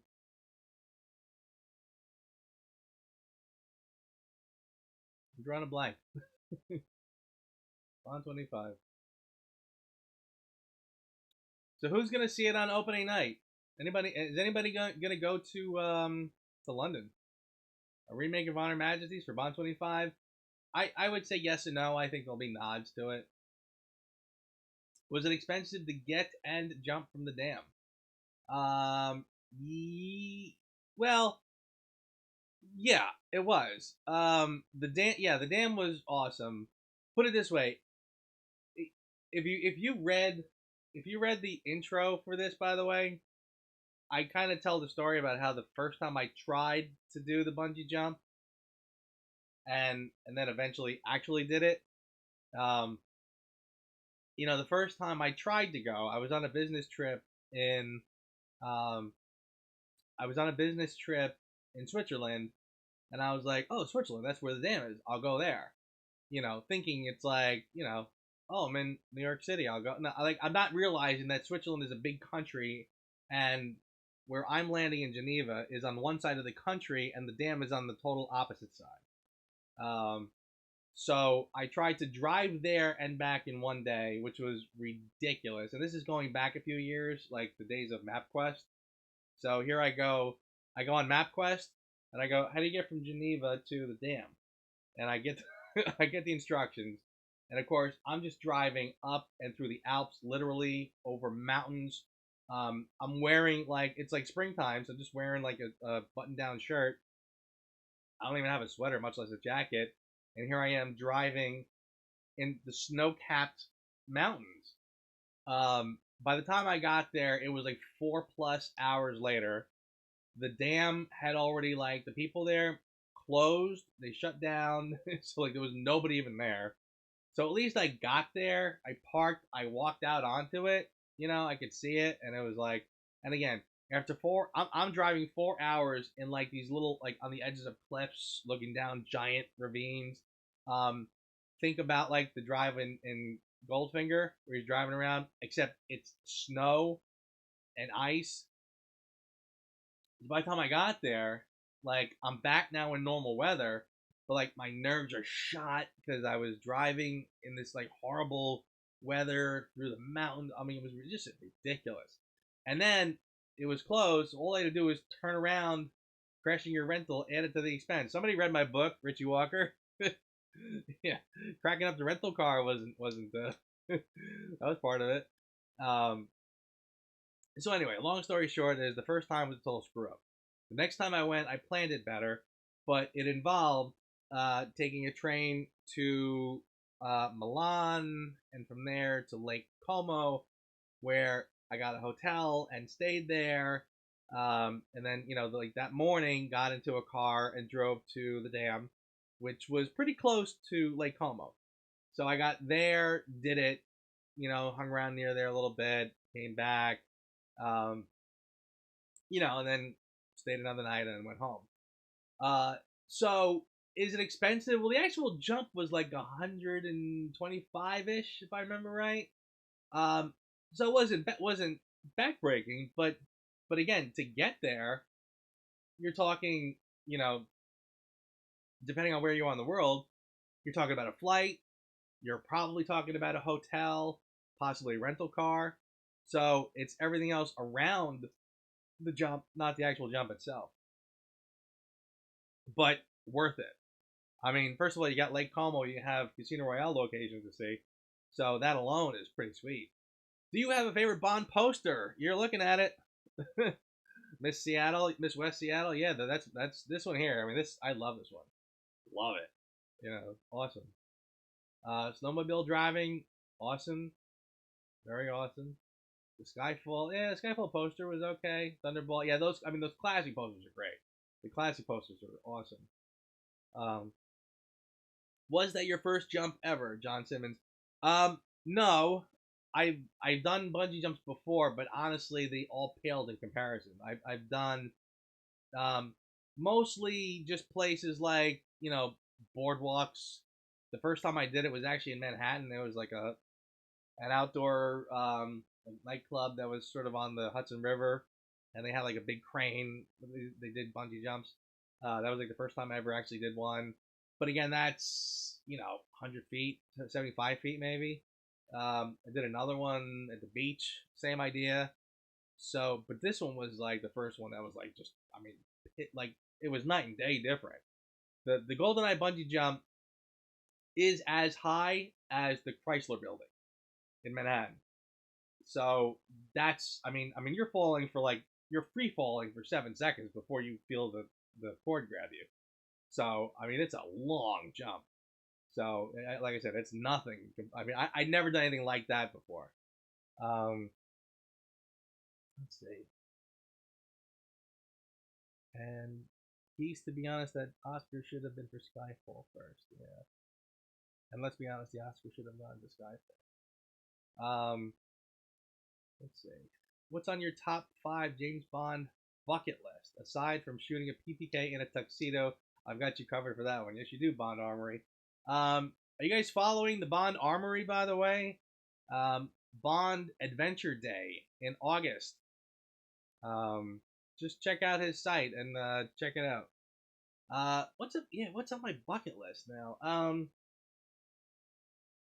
That's a great one. I'll tell you what.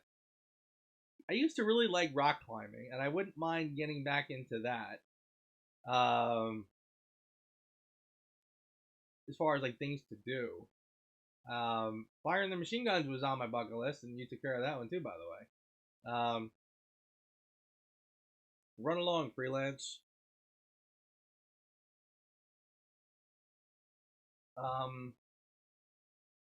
Let's see. You gotta think about that one. I'll come back to that. My Bond 25 bucket, my Bond 5 top 5 bucket list. What would you recommend for a first ever Bond experience? That's that's an interesting question. Skydiving, bungee jumping, scuba diving. You know what? That's like, not to make. I hate to give kind of political answer, but it's really up to you. It's really whichever one kind of speaks to you. You know. Um, I mean, also depending on your part of the world. I'll tell you this: skydiving for me was a lot less scary than bungee jumping. Um, Bungee jumping, you are looking down and you can see the ground and you can see where you're gonna smack the ground if something goes wrong. Skydiving, you're up in the plane and you're literally up in the clouds. So when you just sort of like flop out, it doesn't even really feel like anything necessarily. In fact, here's a funny story. The first and only time I went skydiving, I was wicked hungover, like a dumbass. I had a friend of mine call me like that Friday. You want to go out? Yeah, okay. And you ever have one of those nights where like it just hits you like a rock? And I woke up the next morning just feeling awful. So, but by the time we got out there, then going up in a plane, you're already dehydrated, and it just makes it 10 times worse because you're going up so quickly. By the time I literally was like, I was like, just don't throw up on the, do not. I'm sitting in this little plane with everybody else. We're dressed in the things, and I'm like, don't be the guy, don't throw up. So by the time we were getting to the thing, the guy's like, "Are you scared?" I'm like, I'm like, no, because I want to get down. I know the fastest way to the ground is that way. So that's all that's all I can think about. If you see the video of it, it's hysterical.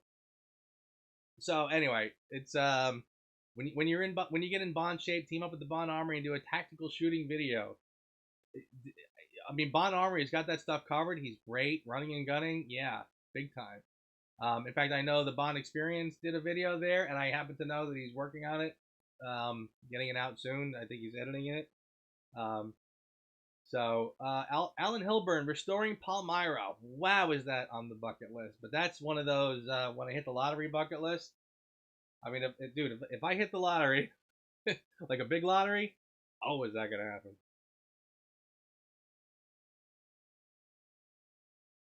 Matt, that's a cool question. I think scuba or golf. I tell you what. I mean, honestly, there's a reason why in in being James Bond, I always refer to Bond the sportsman, and the 3 sports that I think Bond would take part in, which is golf, skiing, and scuba. You know, which is great. Again, like golf for spring and fall, scuba for the summer, skiing for the winter. Just Bond as a natural sportsman would be doing these things to spend his free time. So I think those are really great, and they're not like they're not like death-defying stunts. So like, yeah, scuba, golf, skiing, they're just fun activities. So take a lesson. I'd recommend a Vesper Martini as a first experience. Talk to Alan Hilburn because he'll tell you how to make the Vesper Martini correctly. I am gonna get back into doing cocktail videos again, and when I do the Vesper, I will do it the Alan Hilburn way. He got me on to, Kina Lillet is what they use for traditional Vespers, but uh, the stuff they make today, which is Lillet Blanc, it's not the same as Kina Lillet, but this other stuff, Coca Americano, which Alan got me turned on to, very good. Like it makes a much better Vesper than the Lillet. And by the way, I found a place on eBay that will sell the classic Lillet, Kina Lillet label. So buy yourself a bottle of Coca Americano, get the Lillet label, swap it on there, and now you got some classic Kina Lillet. For me, is swimming in the Bahamas with my Sunspell Thunderbolt swim shorts. Yes, I like that one. I like that one a lot. Again, got to keep up with the Bond Fitness Challenge, Bond 25 Fitness Challenge. But yeah, that's a good one. Bridget Hoey, what's up, Hoey? Don Darlington, oh boy, all the family's here. Oh boy, I'm gonna get ripped up now. What's up, guys? Go out for some horseback riding. It's perfect for late spring. Yes, it is absolutely that time of the year. What's up, Bridgie? Horseback riding is another one. It's a Bond experience, but it's so easy. And again, depending on where where your neck of the woods is. God dang, you're handsome. It runs in the family. It's a family trait, man. Yeah, it's a horseback riding. I mean, seriously, I can go horseback riding 5 minutes from my house. Depending on where you are in the world, that's a great way to. It's a great bondish activity. Learn how to go horseback riding. Last chapter.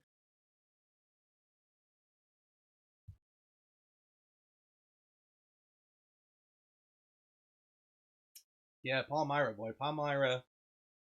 That is just aching to get restored. And again, I've heard rumors about Palmyra.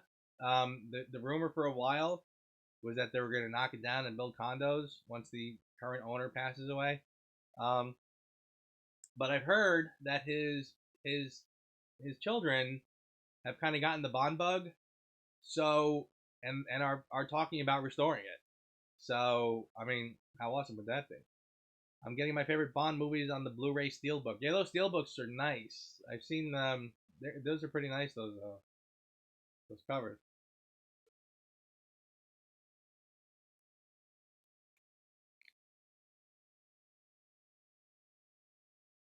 The only lit price is only $13.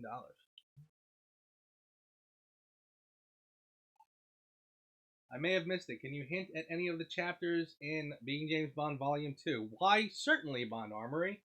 I would be happy to. What are some of the chapters? So again, the the content is sort of broken up into different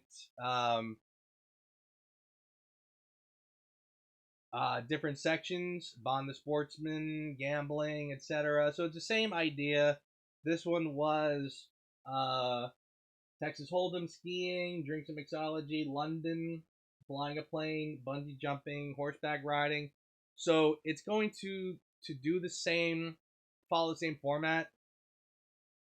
Um, so it's basically going to be blackjack is the gambling one this time. The locations, there's two this time. It's going to be Paris and the Bahamas. Um, the good life is going to be food and wine. Uh, the what did I say? The sportsman is going to be golf. The rest and recreation is going to be sailing. Am I forgetting anything? Oh, the extreme 007 will be skydiving, is what it is. I think that's it. Oh, and motorcycle riding for Man of Action, motorcycle riding. So yeah, and it's coming along. I've got I got a couple chapters completely finished, top to bottom, and they're big. Some of them are big. They're not all huge, but a lot of them are. Start a school for being James Bond and team up with organizations and host Bond experience events people can buy tickets to. You know, not only have I had that idea, I've actually been approached before. Um, there's a group. I don't know if they're still doing it, but there was a group, Stiletto Spy School. Um, they hit me up one time to do something, and I really should have followed up. I think I was a little nervous to even kind of get into that sort of stuff, but they did stuff like that. Um, and yeah, it was really kind of worth thinking about.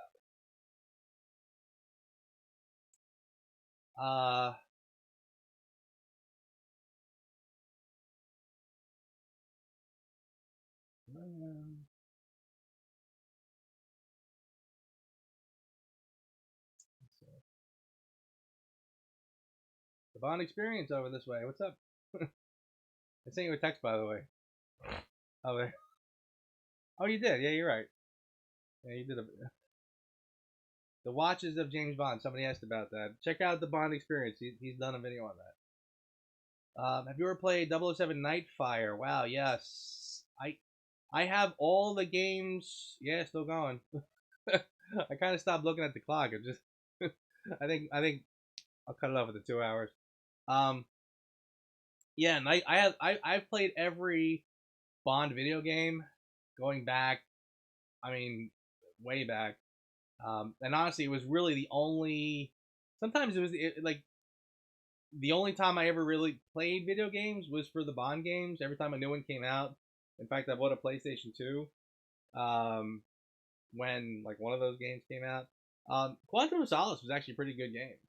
Um, I tell you, I miss those games because, like I said before, when they had those gaps between the films, you had like books and video games that would sort of keep you busy in between to get your Bond fix. Now it's like, you know, again, 5 years between films and nothing. Well, I mean, we had a book. Um, Chris Robinson, hey now, I'm on YouTube with you. What's up, Chris Robinson? What's going on?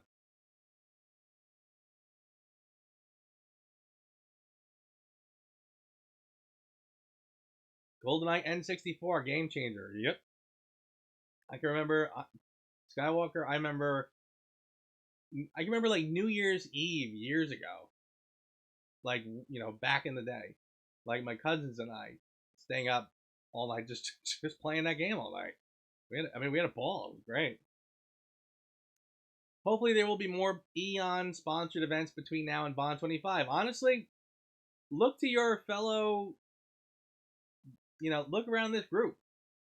Um, there are people now. The Bond Armory being one, the Bond Experience being one. Um, you know, putting on events, Bond gatherings that are good, like damn good. So, I mean, honestly, thank God you have people who are going to put on Bond related events or whatever, or just gatherings, who take the reins and do that stuff. Because again, if you had to wait for Eon to get their act together, you're waiting forever. Bridget Hoey, 69. How does your wine magically fill up? Yeah, it's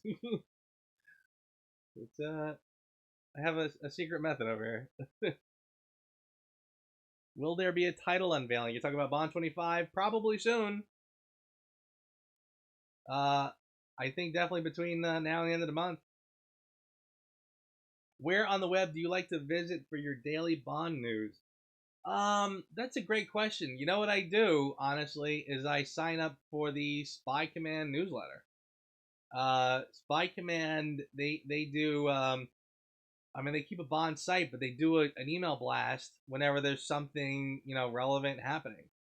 They'll do a lot of stuff too, by the way, for like The Man from Uncle, other kind of old spy genre shows. Um, sometimes I see that stuff, and some of it interests me, some of it doesn't. But usually, anytime there's a pretty significant, legit Bond announcement, they'll do something for it. Um, Even just, I mean, they'll like if there's an interesting article, they'll cover it. If there's something, again, reasonably something that should get your attention, they'll put something out. So I don't really need to seek out a lot of fan sites necessarily. As long as they're sending things out, that'll just alert me to something. So they're really good for that. This is something I've never done before. I will avoid all the trailers of Bond 25 so I can enjoy the movie more and everything's going to be a surprise. Would you do it? I'm not going to avoid the spoilers. Is that what you're asking me? Or is that two separate questions? Yeah, I'm not going to avoid the spoilers this time around because I kind of want to know what's coming so I can do podcasts and things in anticipation. Um, so yeah, I mean, I've for other movies I would have.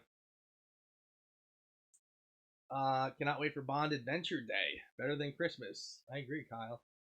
Now that Disney has bought Fox, so here we go. Now that Disney has bought Fox and are in charge of the Bond Blu-rays and DVDs, do you think we will get better special editions in the future?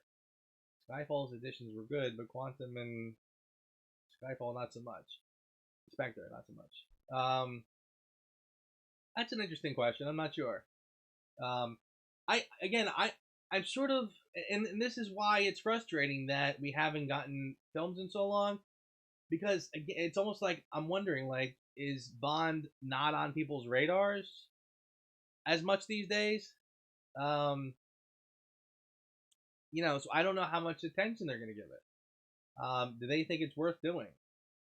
When they did the first round of DVDs, the Bond DVDs, and every one had like at least two documentaries on it. They had really good documentaries for every one. Had a making of. Patrick McNee did the narration for it. I mean, they really went crazy with those. So it would be great to get more of that. Um, but old man never fly hungover. Yeah, I know. It's a bad move. I got down to the bottom, and a guy like just gave like a giant bottle of water. So here, chug this. The Casino Royale extras are great. Yep.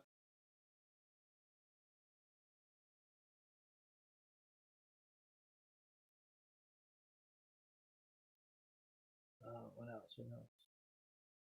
Yeah, again, it's weird because Disney buying Fox, you know, with all of the things involved with that, it's like you have to wonder, like, is anybody even noticing the fact that they have the Bond Blu-rays and DVDs? Because I mean, seriously, all anybody can talk about is, Marvel's got the X-Men, they got Fantastic Four, they're gonna flesh out the whole Marvel universe now and everything, and which is great, by the way. I mean, awesome. But yeah, I think Bond is gonna get lost in the shuffle. Hopefully Disney won't do to Bond what they did to Star Wars. Oh yeah, Alan, I agree there, boy. I totally agree with that one. That's pretty dismal what they did with Star Wars.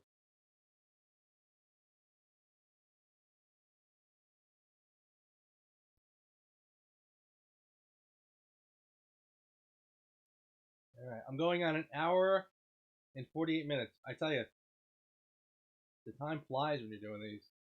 It really does.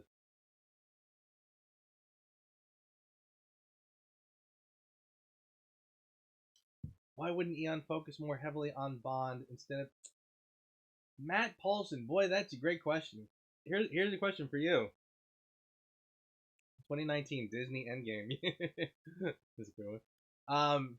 Why wouldn't Eon focus more heavily on Bond instead of their other projects? Um, that's the $1,000,000 question. And it's funny because I was just talking to a friend today.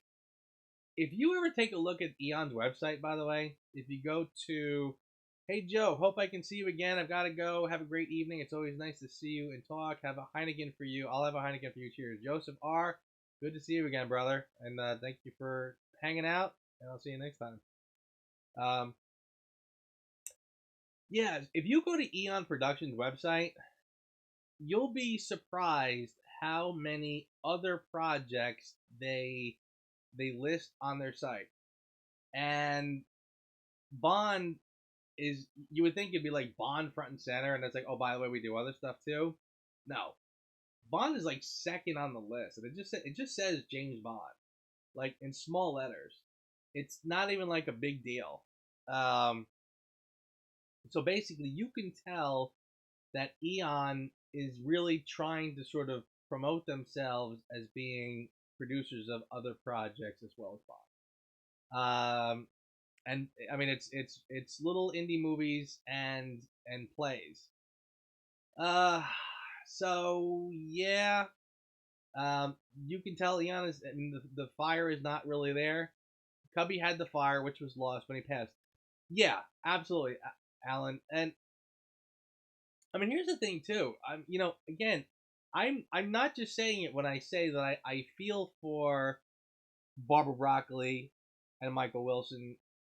You know, I've worked for companies where the owner starts, he builds the company from scratch, puts all his heart and soul into building the company, and then as he gets older, he wants to pass it down to his kin.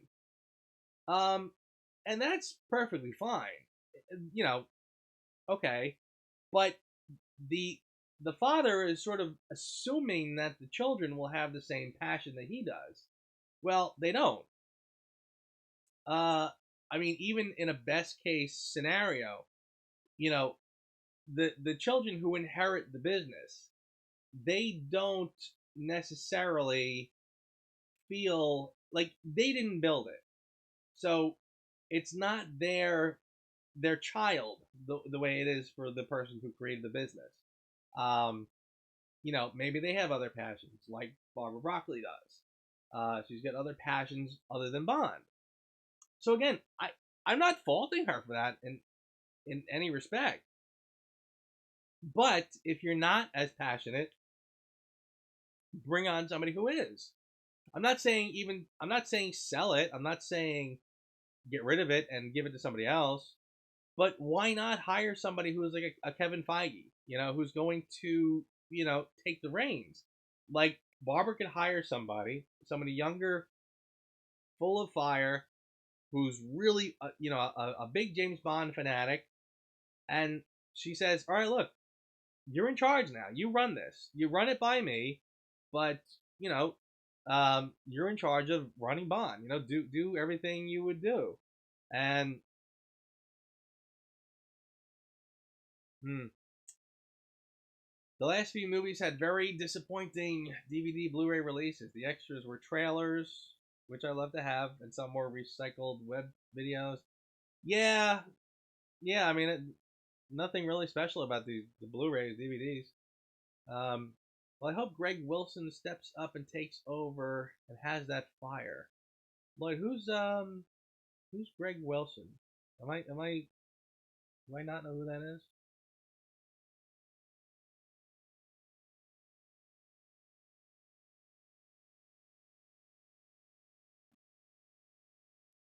All right, I got 7 minutes left.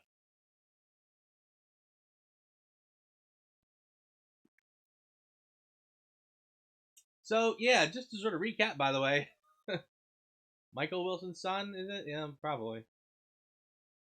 Yeah, it'd be nice if he did, but I don't know. Um, so again, this is 1 year till Bond 25. I'm gonna do a live cast every 2 months between now and the release of Bond 25. So the next time I do one, it'll be 10 months until. So it's finally starting to happen.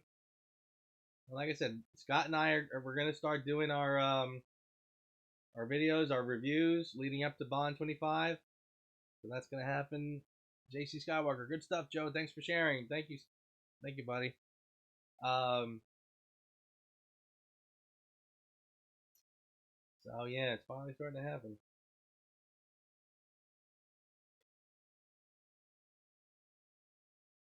What's everybody doing this weekend?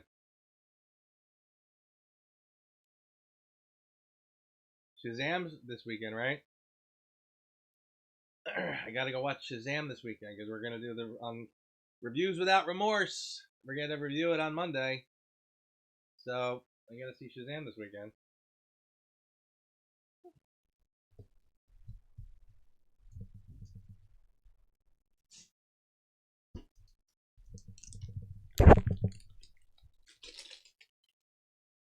Watching Casino Royale, that's a good idea.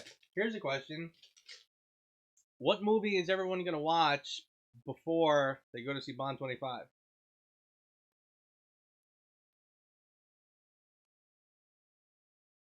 It's raining all weekend. Big surprise. because you live in Seattle.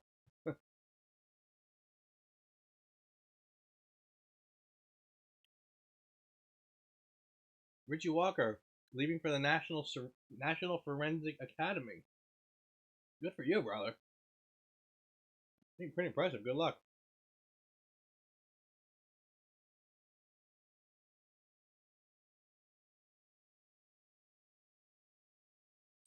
See, I got Matt Paulson saying Spectre, Richie Walker saying Casino Royale. Matt, I think you're on the right track. Yeah, I'm not gonna watch Casino Royale before Bond 25 because I'm setting the bar way too high. So I think seeing Spectre first is probably your best bet. Again, it's probably going to go right from Spectre into the new one. And the bar is set pretty reasonably. Joe Silak, I saw an early screening of Shazam a few weeks ago. It was great. Okay. I tell you, I'm sort of on the fence on what to expect from Shazam because I swear it just reminds me of the greatest American hero. But yeah, I mean, I'm hearing good things and it looks fun, so I'm looking forward to it. Probably do a rewatch of the whole series leading up to Bond 25. That's a way to go. Again, I almost feel like I'm probably just going to just watch Spectre. Because again, I sort of feel like when you even throw in Casino Royale into the mix, it's almost gonna um, hinder your expectations. You're gonna be expecting a little too much. I think if I watch Spectre, that's it. You know, my expectations will probably be met. Richie Walker, thanks. I'm gonna need it. Yeah, good for you, brother. That's something else. Good luck with that.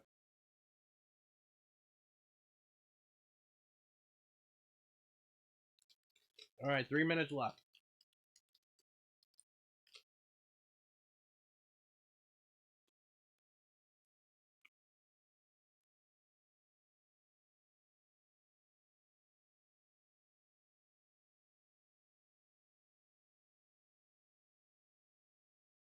I guess when I'm done with this, I have to make a thumbnail.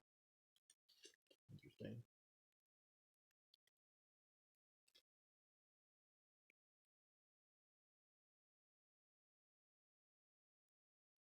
All right, so how about this? In the last 2 minutes, what are you guys doing that's like a Bondish activity?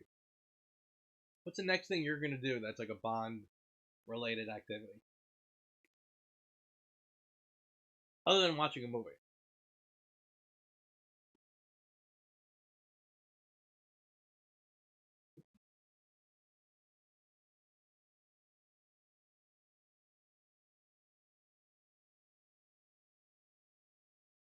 Matt Paulson, I'm gonna guess that I have a lot of years on you, my friend. My favorite show when I was a kid was Quincy. And it was the first time I ever heard the term forensic medicine was Quincy.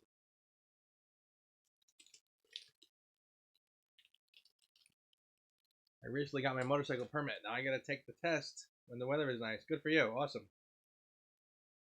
Cold shower. Good answer. Cooking dinner for the girlfriend, but I'm not making quiche. Like it. Drinking. Good answer, Lloyd.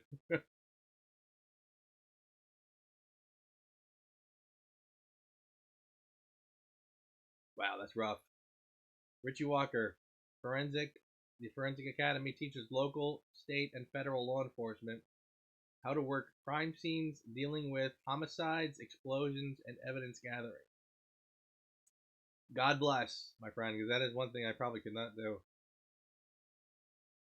I work with horses as part of my job, so any chance to ride is my Bond experience. Good for you. Awesome. Maybe you should do maybe you want to contribute an article about horseback riding.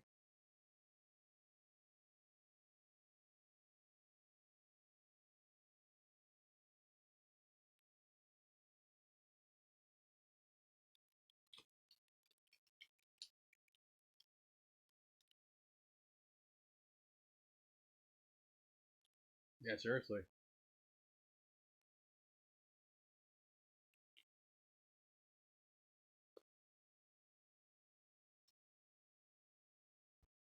All right, guys. It's been 2 hours, so I'm going to assume that you're kind of bored of seeing my face. So I'll probably wrap it up.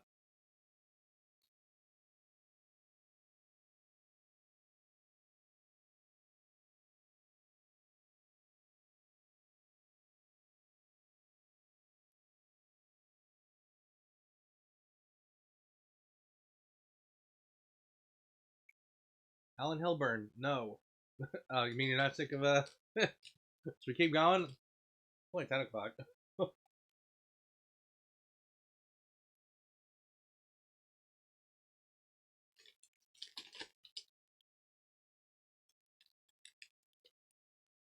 All right, guys. Chris Robinson, good night, homie. Chris, when are you coming up again? Richie, good evening, Joe. Looking forward to the next installment. Thank you, brother.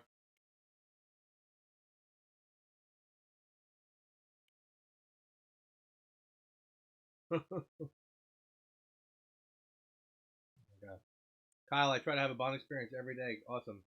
Bond Armory. Had a vasectomy. How else can Bond sleep with so many women and not have children? Lloyd, thank you. You're welcome. Thank you for being here. Joe Silak, thank you, brother. I will enjoy the rest of it. I probably won't. I will not finish it. John Simmons, I'll get cracking on that review. Good. Thank you, Alan. Take care, and again, have fun in Vegas. I'll talk to you before you go. Hopefully, have a great trip. Matt Paulson, let's do this again soon. Chris, maybe before Florida move. Awesome. Yeah, let me. You know, do you guys like this? Like, if you like doing these, I could do them more often. Like I said, I was planning to do it.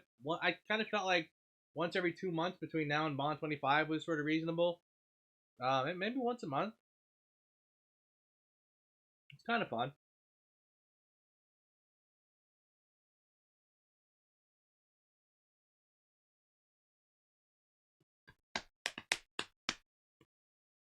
All right. And by the way, Bond 25, Being James Bond t-shirts. Should I start printing them up?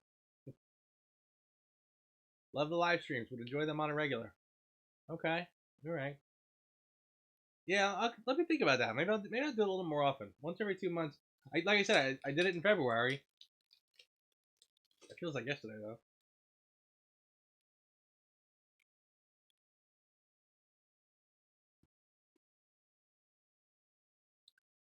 All right, guys. Well, thank you very much again. Thanks for being here. Had fun tonight. Next time, do a Mixology live feed. I swear, I was going to do that, actually. But then last time, maybe. But then I would have to stand up, probably. And that, and I would not do that for 2 hours. So, thank you, Lloyd. All right, guys. This is your good buddy, Head of Section, signing out. Keep living like James Bond. And I will see you next time soon. New video next week. Thank you, Matt. Have a good one, guys. You're welcome, Miss West Seattle.